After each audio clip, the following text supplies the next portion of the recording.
Hello नमस्ते, कसे सगळे. तुमचं माझ्या व्लॉग्समध्ये खूप खूप स्वागत आहे. उद्या जायचं आहे गावाला आणि मी काहीच प्रिपरेशन केलेली नाही आहे. प्रिपरेशन म्हणजे मला काही पॅकिंग पण बाकी माझी सगळी.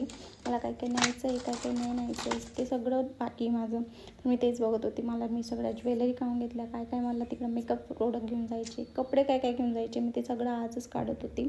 आणि माझे बाकी जे कपडे आहेत ना, मी बेडमध्ये ठेवले ते पण मी आजच बघितलं की मला काय न्यायचं ते सगळं काढून ठेवलं होतं साईडला. इव्हन बॅग पण मी पॅक केला होता. मी फक्त साईडला काढून ठेवलं होतं, बघितलं होतं की हे मला न्यायचं आहे असं. आणि त्यातच मला आज स्किन प्रेप पण करायची होती. मला थोडंसं स्किन शेवर वगैरे यूज करून स्किन शेव करायची होती. सो मी लेझरने ते करून घेतलं आणि मग नंतर स्किन केअर करून माझं जे आईस रोलर वगैरे ते फिरवून मस्त. आज एवढ्या घाईत पण मला आज मोमो खायची इच्छा झाली होती, तर मी मोमो पण बनवली होती, विथ चटणी बनवली होती इव्हन. तर ते खाल्लं आणि एवढं छान बनले होते ते एवढ्या घाईत पण. Bye bye.